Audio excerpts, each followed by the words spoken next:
dan para ibu sekalian, kita akan melanjutkan kajian kitab Sahih Bukhari. Mudah-mudahan dalam kajian ini Allah menyertakan hidayah, taufik, ridha, rahmah, futuh, dan semoga menjadi ilmu yang bermanfaat, maslahah, barokah di dunia wal akhirah.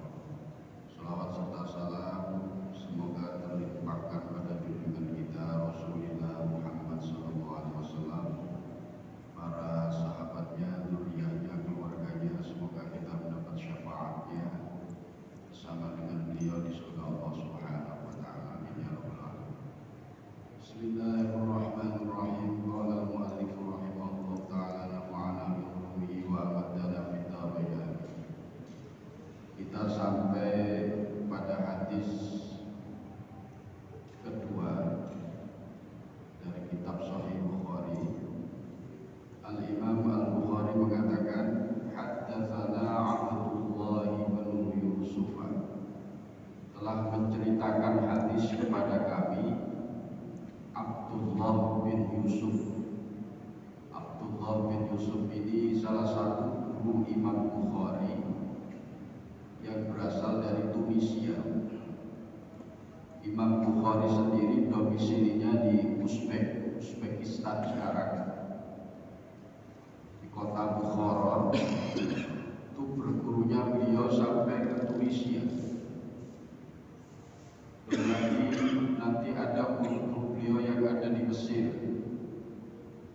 termasuk guru beliau yang di Madinah, yaitu Al-Humaini. Ini murid dari Imam Syafi'i. Belum lagi guru beliau yang ada di Khurasan. Seperti yang pernah saya sampaikan, beliau ini berguru hingga 1.700 ulama. Guru hadisnya saja itu 1.080 orang. 1.080 orang itu guru hadisnya saja. Belum lagi guru-guru yang lain. Menurut sebagian riwayat, jumlah seluruh gurunya ini 1.700 ulama, dan itu semua sampai khatam, Pak. Satu guru itu ngajinya sampai khatam. Kalau panjenengan guru situ ya kadang gak khatam-khatam.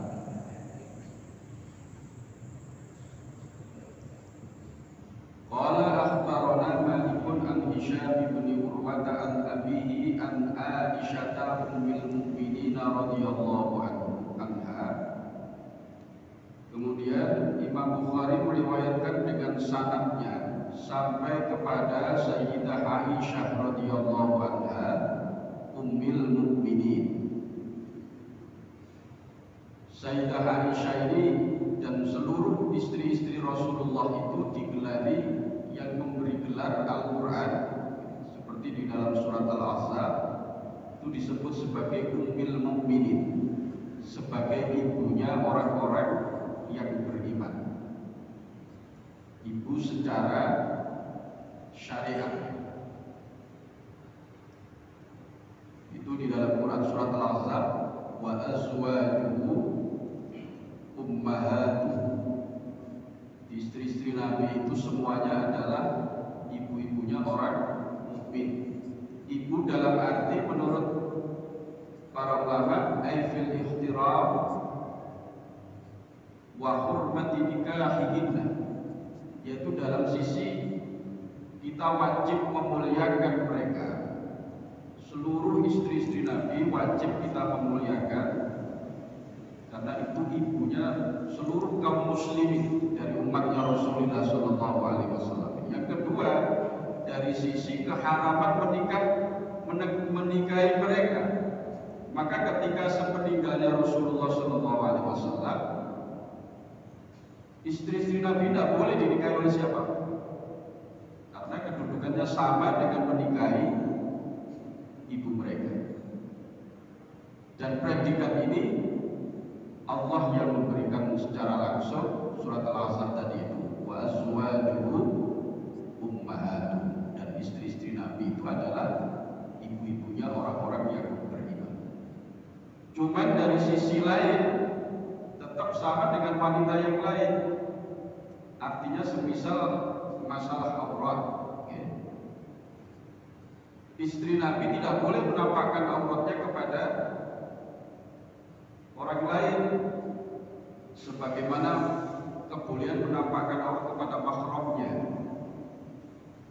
Begitu juga orang lain juga demikian, tidak boleh melihat auratnya istri Nabi Muhammad SAW. Jadi mereka menduduki sebagai ibunya kaum muslimin itu dari sisi diharam dinikahi, dan dari sisi kewajiban kaum muslimin itu untuk memuliakan istri-istri Rasulullah SAW. Makanya ketika di hadis-hadis itu kalau menyebut istri Rasulullah biasanya belakangnya diberikan predikat ummil mukminin, ibunya orang-orang yang beriman, karena predikat itu dari Allah Subhanahu wa taala.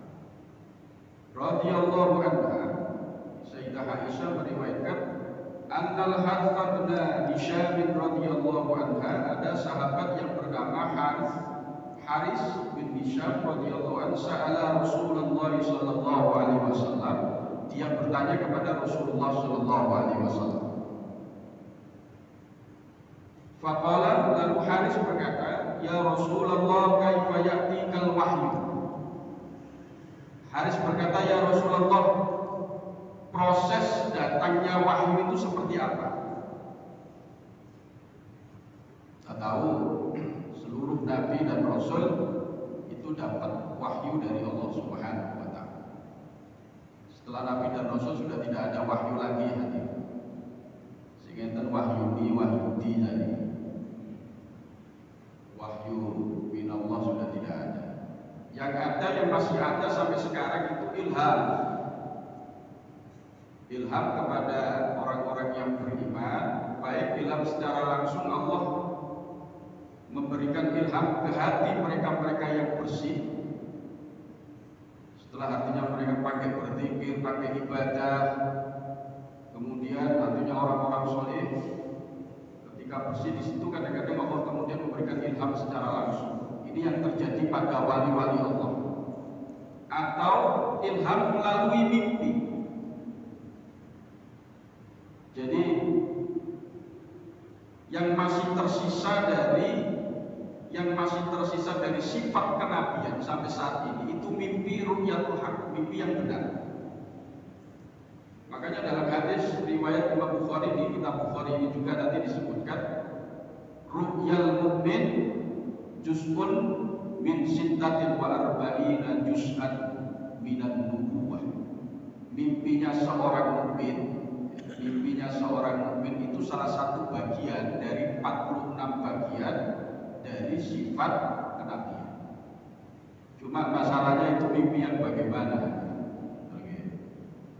Apakah kita juga layak mendapatkan mimpi yang seperti itu? Nanti pada babnya, cuma saya jelaskan sekarang juga tidak apa-apa. Dalam Sahih Bukhari ini mimpi itu diklasifikasikan menjadi 3. Ada ru'yatul haq atau ru'yatus shadiqah, atau dalam hadis juga disebut ru'yatus shalihah, mimpi yang baik, mimpi yang benar, yang memang ini ilham dari Allah Subhanahu wa taala. Ini berlangsung sejak eranya Rasulullah, eranya para nabi-nabi terdahulu, dan berlangsung sampai hari kiamat. Ru'yatul haq. Makanya di dalam kitab di dalam surat As-Saffat, Nabi Ibrahim itu dapat wahyu dari Allah menyembelih putranya itu berdasarkan mimpi. Ya bunayya inni ara fil manami anni al-bahuka fandur madza tar.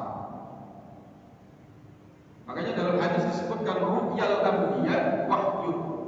Mimpinya para nabi itu semua adalah wahyu.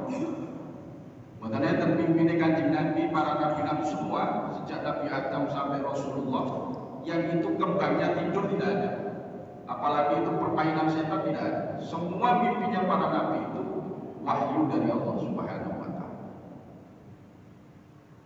Itu pun Nabi Ibrahim ketika mimpi mendapatkan perintah untuk menyembelih putranya, dia masih ragu-ragu ini benar wahyu atau tidak, sehingga sampai Allah memberikan mimpi 3 kali.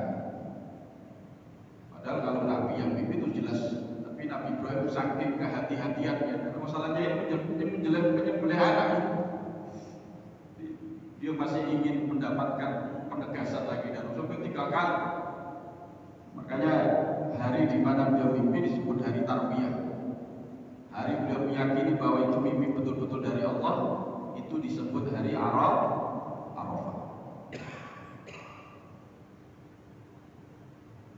Ini ru'yatul haq, ru'yatul shadiqah, ru'yatul sholihah. Ada lagi mimpi itu haditsun nafsi, buah pemikiran di siang hari. Di buah pemikiran ketika mendominasi pikiran kita, didominasi oleh sesuatu, kadang-kadang buah pikiran yang mendominasi pikiran kita itu kemudian terbawa dalam mimpi. Kalau ini tidak ada artinya, mergo ini kaget mikir. Kalau sampai siang hari gitu, kalau sampai siang hari mikir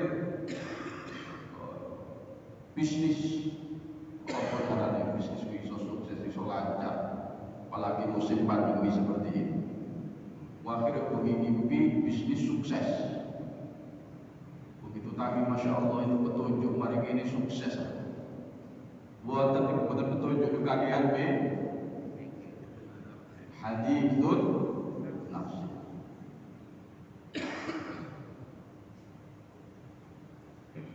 Ada nom-nom kadang-kadang karena saking apa namanya memikir anaknya tetangga.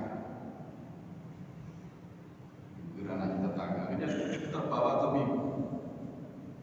Begitu ke bawah ke mimpi terus kira wah ini jodoh gue gitu. Tiba-tiba kakean be.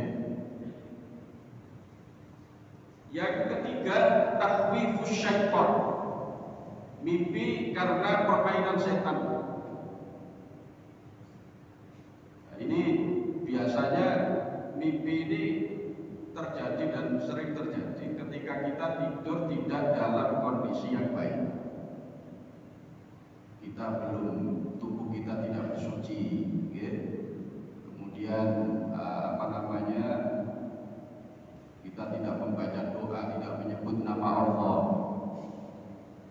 Enak-enak terus status keturun. Enak-enak terus YouTube, Yusri Yujah. Keturun sehingga mimpinya betul karuan diuber-uber wong gendeng lari ke sana kemari, orangnya ada di depan gitu, sehingga bangun itu ngos-ngosan. Ini mimpi juga tidak ada artinya, ini permainan setan, takhwifus syaitan. Jadi ketika tidur kita tidak dalam kondisi menyebut nama Allah, tidak dalam kondisi bersih, kita makanya sebelum tidur kita diajarkan untuk wudu terlebih dahulu, kemudian berdoa. Itu tidak lain agar kita punya benteng agar tidak diganggu oleh setan, baik setan mengganggu dalam mimpi kita atau mengganggu visi kita.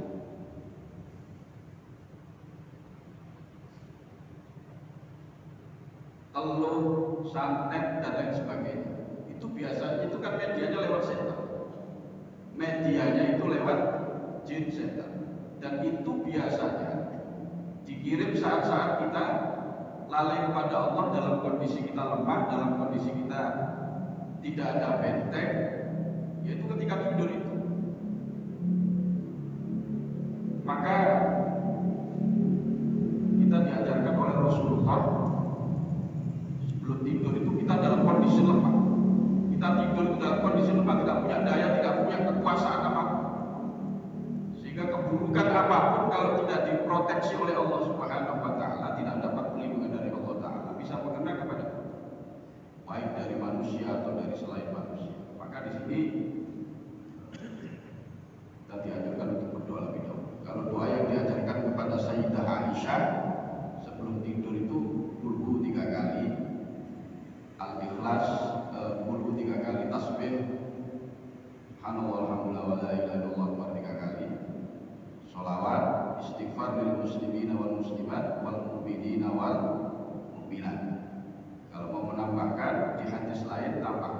kursi. Siapapun yang tidur sebelum tidur di bacaan kursi, dirinya, hartanya, keluarganya dijaga oleh Allah Subhanahu wa Ta'ala. Ini karena dalam kondisi itu adalah kondisi di mana kita itu lemah, tidak punya kekuatan apapun, mengendalikan diri sendiri saja tidak mampu kita dalam tidur gitu. Kalau di sini tidak dapat perlindungan Allah, maka keburukan apapun bisa datang kepada kita. Dan disinilah setan itu bermain, memberikan mimpi-mimpi kepada seseorang dengan mimpi-mimpi yang untuk mengganggu kejiwaannya, bahkan mengganggu keimanannya. Lah, ketika orang itu dalam keadaan suci, ya, berdoa terlebih dahulu kepada Allah, maka ketika dalam kondisi hati yang bersih itulah layak dia dapat ilham dari Allah. Maka ketika orang itu bermimpi dalam kondisi seperti itu, insya Allah mimpinya hak, insya Allah mimpinya benar, insya Allah itu petunjuk dari Allah Subhanahu wa Ta'ala. Nanti di bab mimpi ada sendiri Pak di Sahih Bukhari. Saya lanjutkan. Jadi sahabat Haris bin Hisham bertanya kepada Rasulullah, "Kaifa ya'tikal wahyu ya Rasulullah?" Bagaimana wahyu itu datang kepada Anda? Maksudnya bentuk wahyu itu seperti apa? Atau menurut Ibnu Hajar Al-Asqalani dalam syarahnya Fathul Bari, saya bawa syarahnya. Yang dimaksud di sini adalah selain menanyakan sifatnya wahyu, bentuk atau kriteria wahyu ketika turun kepada Rasulullah, juga kondisi Rasulullah ketika menerima wahyu. Faqala Rasulullah sallallahu alaihi wasallam. Rasulullah kemudian menjawab, "Ahyanan ya'tini mithla salsalatil jaras wa huwa ashaddu alayya fayuqsimu alayya fayafsimu alay anni fayafsimu anni wa qad wa'aitu anhu ma qala." Terkadang kata Rasulullah, wahyu itu datang kepada, tentu di bawah malaikat, karena media wahyunya Allah Subhanahu wa Ta'ala kepada para nabi ini melalui para malaikat. Terkadang wahyu itu datang berupa suara seperti gemerincingnya lonceng. Itu kata Rasulullah paling berat tadi.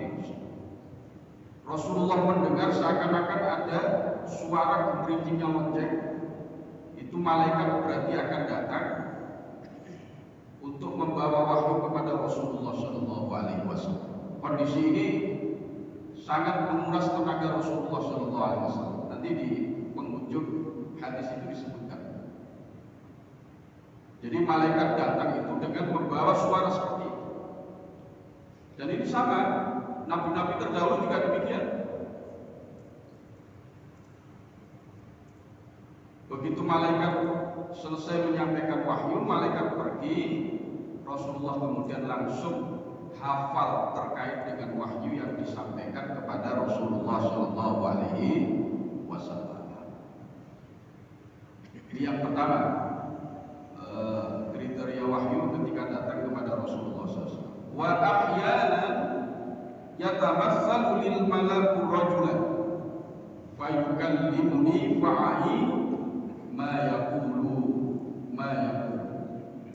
Terkadang kata Rasulullah, malaikat itu datang menyerupai seseorang di menjelma manusia, dan yang paling sering dijelma oleh malaikat Jibril itu adalah sahabat Rasulullah yang paling tampan, Dihya al-Kalbi.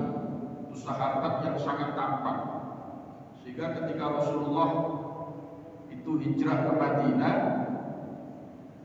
Dihya datang terlebih dahulu.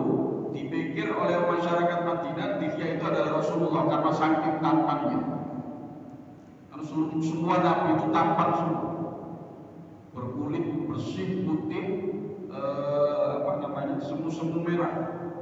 Kulitnya Rasulullah itu putih semu merah. Nabi-nabi terdahulu juga demikian. kecuali 3 nabi. Ini dari kulit hitam. Meskipun derajat kenabiannya diperselisihkan oleh para ulama. Ada yang mengatakan itu orang soleh, bukan nabi. Ada yang mengatakan itu nabi. 3 orang yang berkulit hitam. Siapa? Luqmanul Hakim. Bukan Luqmanul Hakim sekarang ya. Itu namanya sampai diabadikan dalam Quran. Nabi Dawud sampai pernah berguru ke Luqmanul Hakim. Itu para ulama menyimpulkan tak mungkin seorang nabi berguru kepada selain nabi. Itu tentu tidak akan mungkin terjadi, karena derajat nabi itu tentu lebih tinggi dari yang lain. Maka tidak ada kemungkinan seorang nabi berguru kepada selain nabi. Maka ketika Nabi Daud pernah mendengarkan kalam-kalamnya Luqmanul Hakim, itu sudah barang tentu Luqmanul Hakim itu memiliki derajat nabi. Meskipun tidak masuk dalam catatan nabi yang 25 namanya yang wajib diketahui. Nabi itu jumlahnya menurut dalam hadis 124.000. Nabi itu jumlahnya 124.000. Sama dengan jumlahnya para wali setiap masa. Para wali setiap masa sejak Nabi Adam sampai nanti penutup para wali yaitu Nabiullah Isa alaihissalam. Setelah Nabi Isa sudah ada para wali. Terakhir kewalian itu ditutup oleh Nabi Isa alaihissalam. Itu setiap masa tidak kurang dari 124.000 wali. Wafat satu, Allah mengangkat orang mukmin soleh, satunya lagi. Wafat lagi, diangkat lagi yang lain. Terus sampai turunnya Nabiullah Isa alaihissalam. Nabi Isa turun ketika Imam Mahdi sudah muncul dan ketika Dajjal sudah keluar. Baru nanti Nabi Isa turun dari Menara Putih dari kota Damaskus di Suriah. Seperti Suriah kan? Suriah orang itu mau kita ke Suriah. Itu di sana. Setiap saat wafat satu ganti satu, wafat satu ganti satu. Maka dalam Quran dikatakan fastabiqul khairat, berlomba-lombalah kalian dalam kebaikan, dalam meningkatkan kualitas keimanan dan ketakwaan kita. Itu karena salah satu rahasianya, seandainya nanti ada seorang waliullah yang wafat satu, orang yang paling mukmin, orang yang paling bertakwa, orang yang paling soleh itu yang akan diangkat oleh Allah untuk menggantikan waliullah yang wafat. Terus begitu sampai akhir. Sama dengan jumlahnya para nabi 124.000. Dari 124.000 ini yang menjadi rasul, yang diangkat menjadi rasul itu 313. Menurut riwayat 314, ada yang mengatakan 315. Wallahu a'lam. Jadi dari 124.000 itu yang diangkat menjadi rasul 313. Rasul pertama itu Nabiullah Nuh alaihissalam. Sebelum Nabi Nuh itu derajatnya masih nabi saja, belum rasul. Makanya di dalam hadis disebutkan awwalun nabiyyin ursila Nuhun, nabi yang pertama kali diutus oleh Allah, yang dijadikan rasul itu adalah Nabiullah Nuh alaihissalam. Dari 313 itu Allah memilih 25 nabi, 25 rasul yang namanya wajib diketahui, yang diabadikan dalam Quran.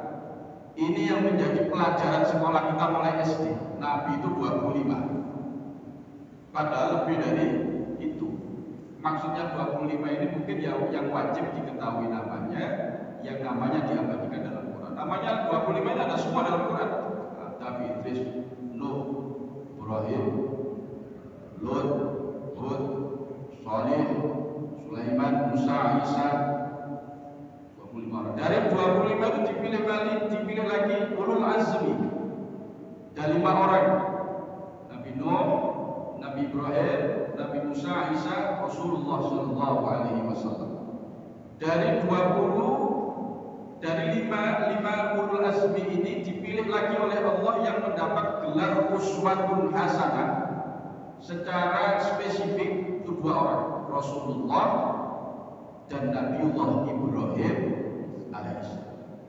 Makanya kenapa kita sholawat kita yang menjadi salah satu kewajiban kita dalam sholat, Rasulullah mengajarkan Allahumma sholli ala sayyidina Muhammad wa ala sayyidina Muhammad kama shallaita ala Ibrahim wa ala ali Ibrahim. Kok boten kama shallaita ala Nuh wa ala ali Nuh, kok tidak kama shallaita ala Musa wa ala ali Musa. Nah, memang Nabi yang punya spesifikasi gelar uswatun hasanah itu 2 orang. Kalau yang lain disebut juga uswatun hasanah tapi secara umum.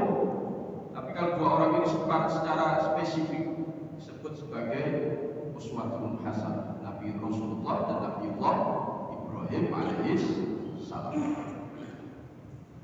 Dari 2 ini diangkat, satunya bergelar Khalilullah Nabi Ibrahim, yang satunya Habibullah. Artinya sama, Habib sama Khalil itu sama-sama kekasih, tapi derajatnya masih tinggi Habib. Lah yang bergelar Habibullah itu Rasulullah Shallallahu Alaihi Wasallam.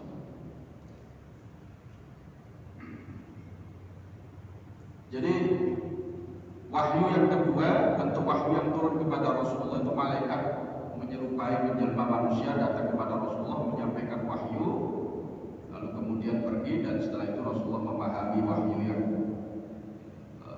disampaikan kepada beliau. Ini ada di hadis yang masyhur, nanti di Sahih Bukhari ini juga, hadis Jibril, di mana ketika Rasulullah berkumpul dengan para sahabat, Jibril datang, tapi tidak ada yang tahu kalau itu Jibril menjelma menjadi seorang yang pemuda yang sangat tampan, pakaiannya bersih. Lalu di tengah-tengah sahabat dia bertanya, tujuan bertanya sebetulnya mengajari para sahabat yang hadir pada saya saat itu. Ya Rasulullah, mal Islam, apa Islam itu? Kemudian dijawab oleh Rasulullah, mal iman, apa iman itu ya Rasulullah? Dijawab oleh Rasulullah, mal ihsan, apa tanda-tanda kiamat itu ya Rasulullah? Setelah Jibril kembali, sahabat bertanya, siapa itu ya Rasulullah? Kami tidak pernah kenal orang itu, datang dari mana kita juga tidak tahu. Itulah Jibril alaihissalam yang mengajarkan agama kepada kami. Itu sangat populer hadis ini, namanya hampir disebut dengan hadis Jibril. Ini salah satu bentuk bagaimana seorang Allah menyampaikan wahyu kepada Rasulullah melalui malaikat, yaitu dengan menjelma seperti manusia lalu menyampaikan wahyu kepada Rasulullah SAW. Lalu sahabat Sayyidah Aisyah meriwayatkan, qalat Aisyah radhiyallahu anha,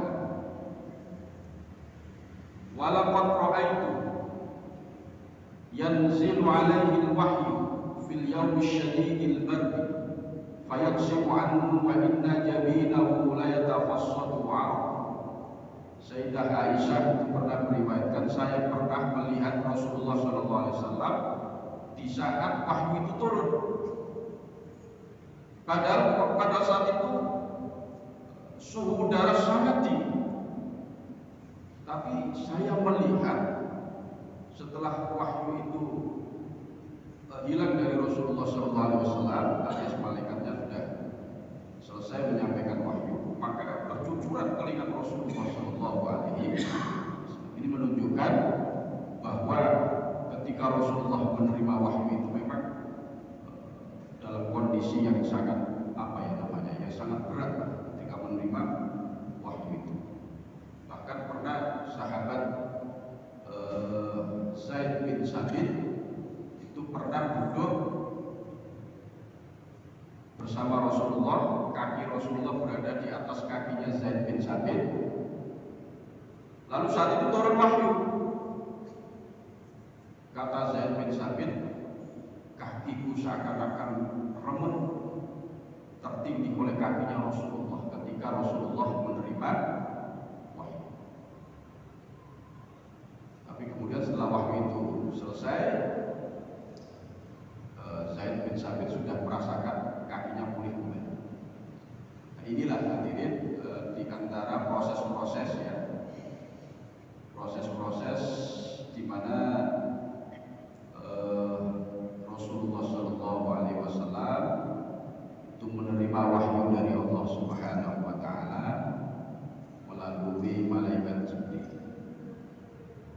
Dan ini adalah bagian dari keimanan yang harus kita yakini. Ini bagian dari keimanan, bagian dari rukun iman yang harus kita yakini, yang harus kita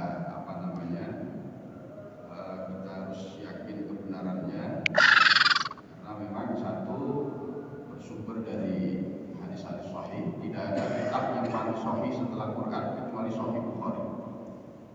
Menurut para ulama tidak ada kitab yang paling sahih setelah Al-Quran kecuali Sahih Bukhari. Yang lain juga banyak yang sahih, cuma peringkat kesahihannya itu paling tinggi Sahih Bukhari. Bayangkan Imam Bukhari itu hafal hadis 600.000 hadis, tapi yang disaring dalam Bukhari itu cuma 7.000 hadis. Beliau hafal 600.000 hadis di luar kepala, tapi yang dimasukkan, yang diseleksi betul oleh Imam Bukhari itu dari sekian ratus ribu hadis itu menjadi betul-betul melalui proses yang sangat. 16 tahun beliau menulis Sahih Bukhari ini, 16 tahun. Saking selektifnya beliau dalam memilih hadis-hadis yang sahih yang nantinya akan menjadi pedoman kaum muslim. Ini hadirin dari hadis Sahih Bukhari, hadis yang kedua ya, insyaallah kita akan melanjutkan hadis yang ketiga pada pertemuan yang akan datang. Lagi masih ada waktu, bisa kita pakai untuk tanya jawab. Kalau bisa saya jawab sekarang, kalau tidak bisa insyaallah PR pertemuan yang akan datang saya jawab. Monggo hadirin terkait tema ini atau di luar tema saya persilakan.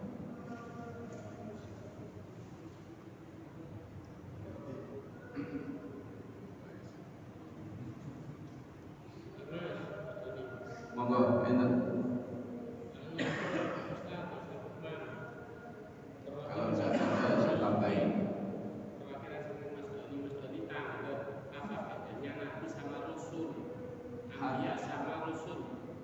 Nabi sama Rasul. Ya, ada bedanya, Pak. Jadi kalau Nabi ada kesamaan, ada perbedaan. Kesamaannya sama-sama mendapat wahyu dari Allah Subhanahu Wa Taala. Nabi dapat wahyu dari Allah, Rasul juga dapat wahyu dari Allah. Cuman perbedaannya, kalau Rasul itu selain mendapat wahyu, dia mendapatkan perintah, mendapatkan mandat, mendapatkan risalah untuk berdakwah, untuk menyampaikan wahyu yang telah diberikan kepadanya kepada umatnya, tanpa harus ada yang ditutup-tutupi. Apapun yang menjadi wahyu Allah kepada para rasul ini harus disampaikan kepada umatnya. Tapi kalau Nabi tidak, Nabi itu dapat wahyu, tapi tidak dapat mandat untuk menyampaikan wahyunya kepada umatnya. Nah, orang pertama yang mendapatkan mandat seperti itu adalah Nabiullah Nuh alaihissalam. Nabi Adam dapat wahyu dari Allah berupa suhuf, lembaran-lembaran. Nabi Idris juga dapat wahyu dari Allah berupa suhuf, lembaran-lembaran yang isinya wahyu Allah. Tapi tidak diperintahkan untuk berdakwah, tidak diperintahkan untuk mensyiarkan, menyampaikan wahyu itu. Nah, ini perbedaan antara Nabi dan Rasul. Mana? Moga yang lain. Oke, moga. Saya mau tanya tentang kewalian seorang muslim yang dia dikatakan mampu mendapatkan firman-firman atau perkataan dari Allah, seperti dalam cerita dalam surat Tahajud, seolah ada suara yang memberikan dia seperti wahyu kepada Nabi.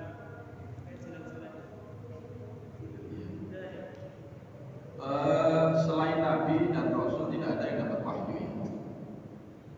Jadi yang ada, yang masih ada adalah ilham.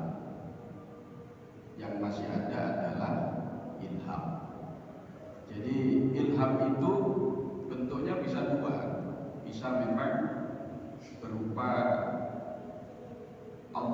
meletakkan, atau Allah memberikan pemahaman, atau Allah memberikan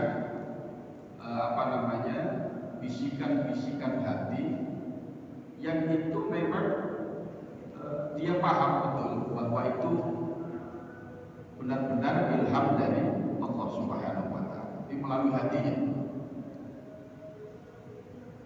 Ada kalanya lewat mimpi. Jadi para wali-wali Allah ini memang semuanya adalah orang-orang yang berilmu ya. Mereka memahami perbedaan lintasan hati.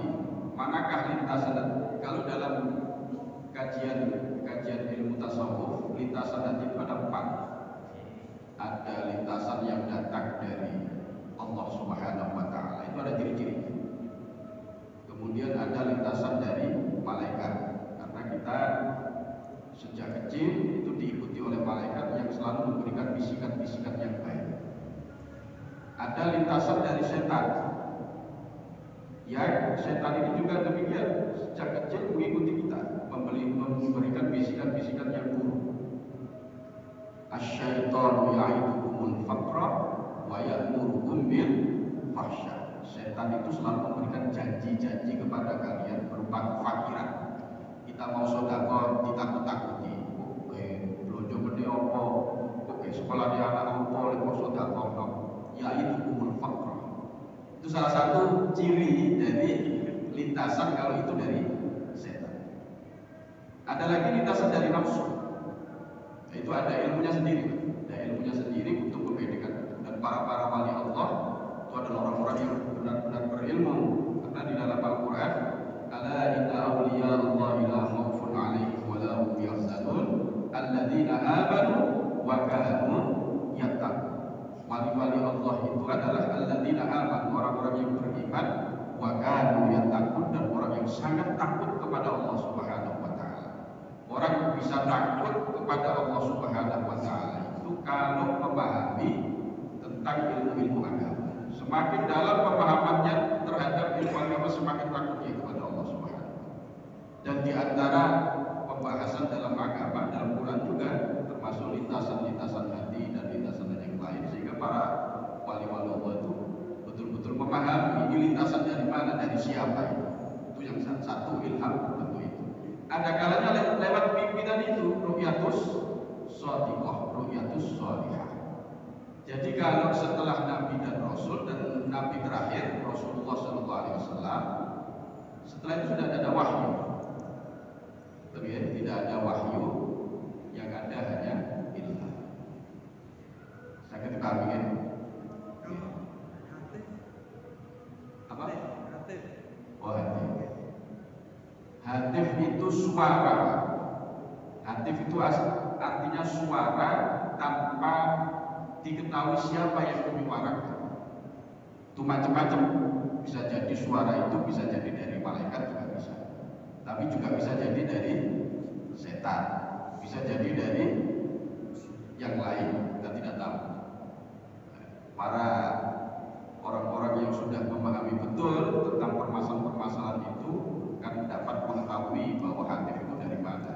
Apakah dari malaikat, apakah dari setan, dari jin, dan lain sebagainya. Jadi hatif itu suara tanpa rupa, suara tanpa diketahui siapa yang menyuarakan. Sama dengan HP itu, tahu suaranya tapi tidak tahu orang, itu hatif. Makanya HP itu di bahasa Arab namanya juga, bahasa Arabnya juga hatif. Cuma ada istilah lain juga selain hatif. Seperti itu. Itu ada kajiannya sendiri untuk membedakan termasuk lintasan hati dan hatif juga.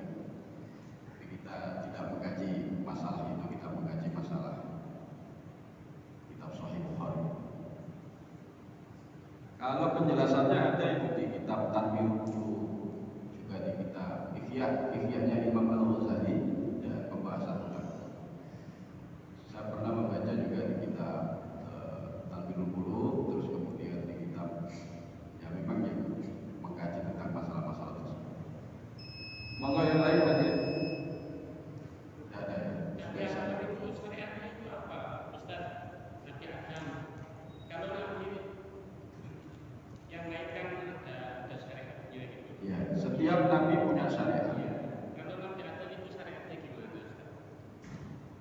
secara lengkap tidak diketahui Nabi Adam syaratnya bagaimana, syariatnya bagaimana, sholatnya bagaimana, bersucinya bagaimana.